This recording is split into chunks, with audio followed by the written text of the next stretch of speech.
Hello hi everybody. మహిళలు ఈ రోజుల్లో ఎక్కువగా గర్భాశయ సమస్యలతో బాధపడుతున్నారు. అందులో ఒక సమస్య అయిన ఎండోమెట్రియాసిస్ అనే దాని గురించి నేను ఈ వీడియోలో డిస్కస్ చేస్తున్నాను. ఎండోమెట్రియాసిస్ గర్భాశయంలో లోపలి పొరనే మనము ఎండోమెట్రియం అంటాము. ఋతుస్రావంలో ఎండోమెట్రియం చాలా ప్రధాన పాత్ర పోషిస్తుంది. ఈ లేయరు ప్రతి నెల బ్లీడింగ్ రూపంలో మనకి బయటకు వస్తూ ఉంటుంది.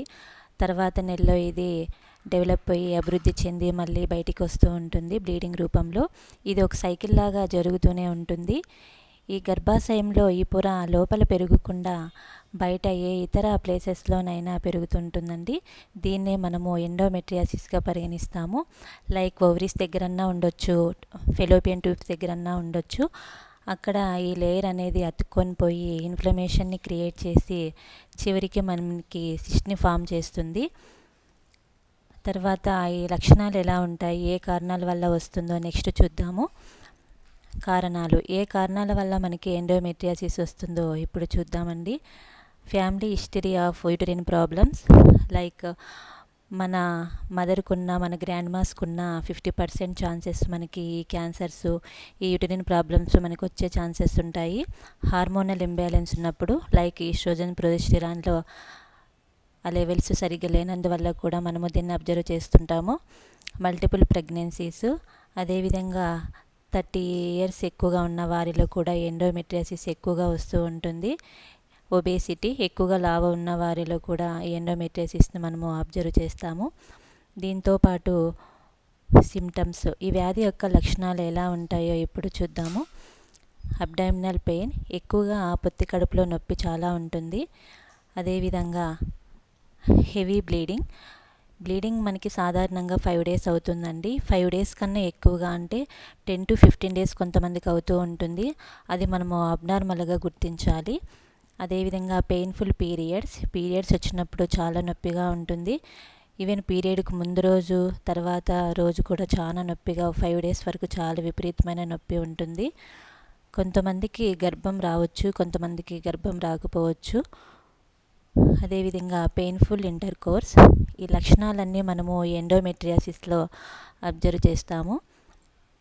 తర్వాత ప్రివెన్షన్ అండ్ మేనేజ్మెంట్, దీన్ని ఏ విధంగా నిరోధించుకోవాలి, దీన్ని ఏ విధంగా మనము మెడికేషన్స్ తీసుకోవాలో ఇప్పుడు చూద్దాము. ఈ లక్షణాలన్నీ గమనించిన వెంటనే మనము డాక్టర్ని కన్సల్ట్ కావాలి. డాక్టర్ తగిన స్కాన్స్ డయాగ్నోస్ చేసి మనకి ఫర్దర్గా ట్రీట్మెంట్ చెప్తుంది. కొంతమందికి ఈ సమస్య అనేది మెడిసిన్తో తగ్గిపోవచ్చు, కొంతమందికి ఖచ్చితంగా సర్జరీస్ చేయబడుతుంది. అది ఎండోమెట్రియాసిస్ యొక్క తీవ్రతను బట్టి, సిస్ట్ను బట్టి మనం నిర్ధారించుకోవచ్చు.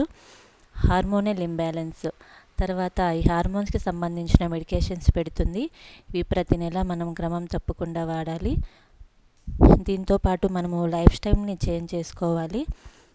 లైక్ యోగా, మెడిటేషన్, వాకింగ్ అలాంటివి మనము డైలీ చేస్తూ ఉంటే మనకి ఒబేసిటీ నుంచి మనము కొంచెం ఈ ఒబేసిటీని మనం తగ్గించుకోవచ్చు అండి. ఓవర్ వెయిట్ అనేది చాలా పెద్ద సమస్యగా మారింది ఈ కాలంలో. దాంతోపాటు బ్యాలెన్స్డ్ డైట్ని మనము ప్లాన్ చేసుకోవాలి. మనం తినే ఫుడ్లో carbohydrates, less fats, proteins, fibre ఉండే ఫుడ్స్ని మనం తీసుకోవాలి. ఫ్రెష్ వెజిటేబుల్స్ని, ఫ్రెష్ ఫ్రూట్స్ని మనం డైలీ వాడాలి.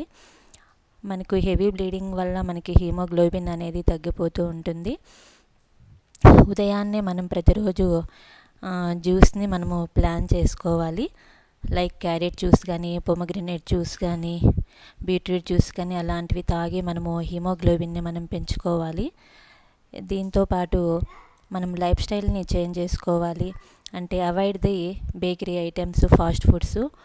వీలైనంత వరకు మనము ఇంట్లోనే వండుకొని తినాలి.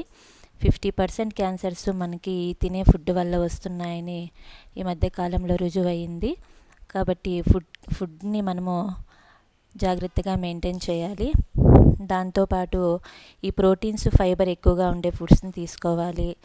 లెస్ ఫ్యాట్ అండ్ లెస్ కార్బోహైడ్రేట్స్ని మనము చూసుకోవాలి. అదేవిధంగా ఈ హోమ్ రెమెడీస్ని కూడా మనము పాటించినట్లయితే కొంతవరకు మనం ఇమ్యూనిటీ పవర్ని పెంచుకోవచ్చు. ఇమ్యూనిటీ పవర్ ఉంటే మనం ఎలాంటి వ్యాధినైనా ఎలాంటి క్యాన్సర్నైనా మనం నిరోధించుకోవచ్చు అండి. మనకి ఇంట్లోనే ఇవి దొరుకుతూ ఉంటాయి. దాంతోనే మనము కొంతవరకు ఇమ్యూనిటీ పవర్ని పెంచుకుందాము. అవి ఏవంటే అలోవెరా రసము, లేకపోతే అలోవెరా జ్యూసు. ప్రతిరోజు ఉదయం ఖాళీ కడుపున ఒక గ్లాస్ అలోవెరా జ్యూస్ని తీసుకొని తాగినట్లయితే మనకి గర్భాశయం అంతా శుభ్రపడుతుంది. అదేవిధంగా నువ్వుల లడ్డు, దీంట్లో ఎక్కువగా ఐరన్, కాల్షియం ఉంటుంది.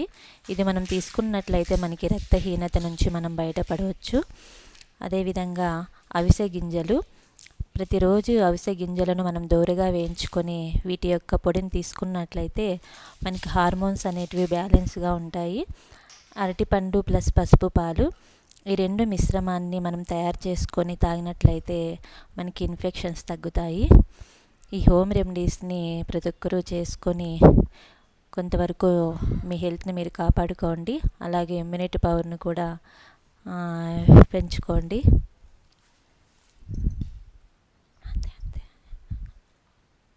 అంతే.